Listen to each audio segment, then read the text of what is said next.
Hi, welcome back. On the last video, we had a lot of fun, right? We validated some of this information coming from the form down here, and we cut it here, finding out that the form was submitted. We made an array, we put some values in there, we tested against that using a function called inArray to see if the username was present there. And if it wasn't present, we display a message saying, sorry, you're not allowed. If it was, we welcome the user or whoever was there, right, to our little application. We also tested the value, the characters, the amount of characters the username had or that field had on the form. And if it was lower than 5, we display a message. And if it was bigger than 5, we display a message here with this strLength function here, which counted the username characters, which counted the characters of this field right here, right? Whatever we type in here, this function was able to catch those values in there, and we tested against that. All right.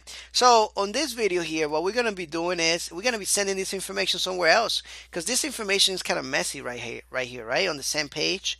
So usually I told you that we have another page to do this. We make another page and we validate all our form data, and then we can reuse that um, page, throughout our application, right? So what I want to do is I want to do a save as, because I really don't want to touch this form.php here. I want to leave this for you. So I'm going to do a save as and call this form external. Save. Now we have a different form that we can play around with it, right?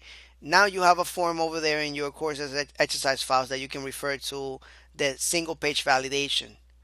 This one is going to be an external because what I want to do is I want to send all this data to another form, and the form to another page. The page is going to be called form process.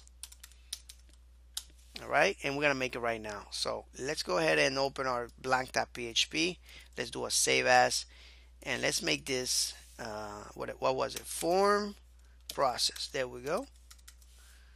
.php, and I'm going to take all this HTML out of there because it's not going to take HTML, by the way.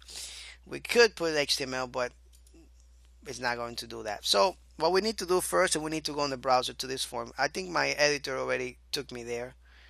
There we go. And it took me to form process. All right. So if you're not there for some reason, make sure that you go to your browser and type it in. All right. So when I type in some data here, it's going to get sent to the form underscore process, and it's going to process it, right? It's going to give us some information. So this is an external validation form. So I'm going to say my name is Edwin and this is the password. I'm going to click submit, and look at the browser. Look at the address bar right here. What is it going to do? Submit. And as you can see, it changed to form process here. All right. It didn't display anything because some reason it's not displaying, but know that it did change. It did go there to form process. The reason why it's not displaying because we don't have any of this data there, so it's still too soon to do that. So let's go ahead and copy all this stuff here. Let's take it out from this form external. Let's save it, and then let's put it in that form underscore process right here because it doesn't have anything. Let's do that. All right, there we go. Now it's doing something, right? Let's just take that off, and I put my mouse cursor here and just click enter to empty it out. Let's actually go back here. Let's do enter again there, and this is empty. All right, so let's type in the name Edwin and here and click submit, and it's going to take me to form underscore process, and it's going to say sorry, you're not allowed. So you see that we were here in the form underscore external, and when I click submit, it sent me to the other page to process that information. So I'm just going to click some really long name there and submit, and it says user cannot be longer than 10. Sorry, you're not allowed. It's processing the data right here. So this is how you send the data to another form and validate it. All right, so hopefully you were able to learn how to do this. And if not, just go rewind the video, look at it again. If you still have any questions, call me.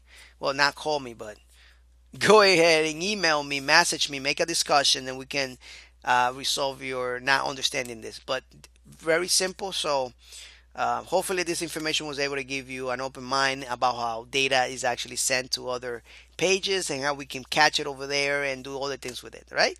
So anyway, thank you so much for watching this video, and I'll see you in the next one. Take care.